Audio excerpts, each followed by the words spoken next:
करते हैं दिल्ली विधानसभा चुनाव की, जहां प्रचार का शोर थम गया है। अब बारी है मतदाताओं की। 5 तारीख को वहां मतदान होना है। अब तक के चुनाव प्रचार अभियान के दौरान दिल्ली ने तमाम सियासी दिग्गजों को हर खेमे से देखा है, पूरा दमखम लगाते हुए। चाहे प्रधानमंत्री नरेंद्र मोदी हों, अमित शाह हों, राजनाथ सिंह हों, योगी आदित्यनाथ हों या बीजेपी के अन्य राज्यों के मुख्यमंत्री हों, सबने खूब पसीना बहाया है दिल्ली में जीत सुनिश्चित करने के लिए। तो दूसरी ओर आम आदमी पार्टी ने भी पूरा दमखम लगाया है सत्ता को बचाए रखने के लिए। तीसरी ओर कांग्रेस भी मुकाबले को त्रिकोणीय बनाने के लिए हर संभव कोशिश करती नजर आ रही है। कोशिश ये है कि किसी तरह से दिल्ली में अपनी खत्म हो चुकी साख को बरकरार रखा जाए, उसे किस तरह से बेहतर किया जाए और दिल्ली के विधानसभा में अपनी मौजूदगी दर्ज कराई जाए।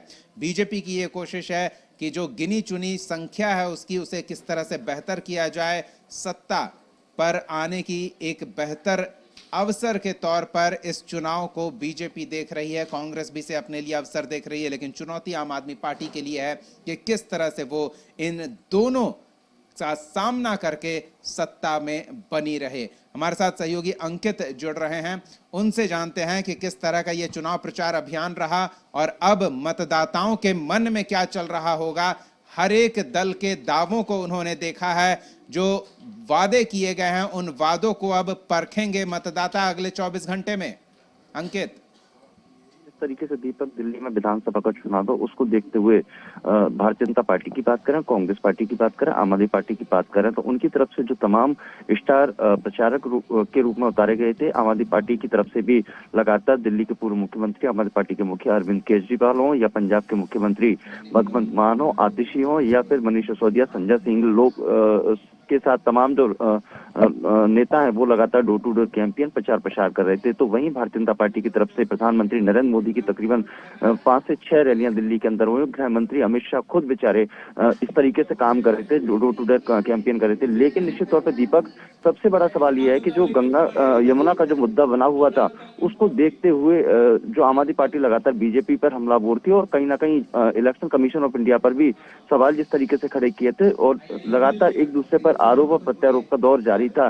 तो निश्चित तौर पे अभी भी गृह मंत्री अमित शाह द्वारका के अंदर एक रैली को संबोधित करते हुए कहीं ना कहीं आम आदमी पार्टी को घेरने का काम कर रहे थे।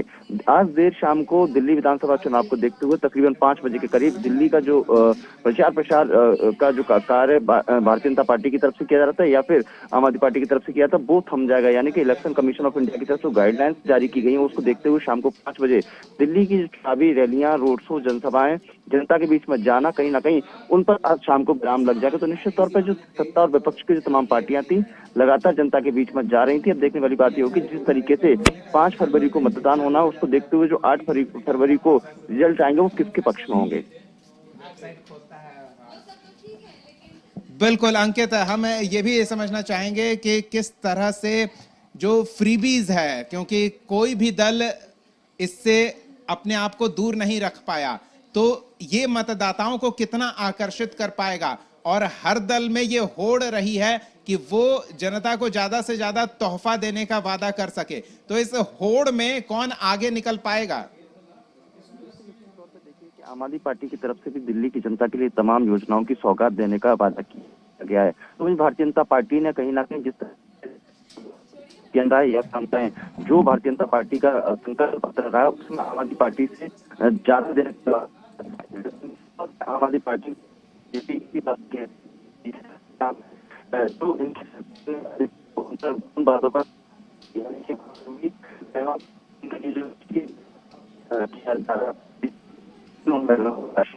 निश्चित तौर पर पंजाब की तमाम दिल्ली विधानसभा चुनाव से पहले, यानी कि अभी हाल ही में 3 से 4 दिन पहले अरविंद केजरीवाल की आवाज के घर बाहर प्रदर्शन कर रही थी, जिसको बीजेपी लगातार बनाने का काम कर रही थी। तो वहीं अगर कांग्रेस पार्टी की बात करें, कांग्रेस पार्टी ने भी तमाम अपने मैनिफेस्टो में तमाम बातों का जिक्र किया है और तमाम दिल्ली की जनता को सौगात देने का काम किया है। लेकिन भारतीय जनता पार्टी कहीं ना कहीं इन सारे संकल्प नजर आ रही है।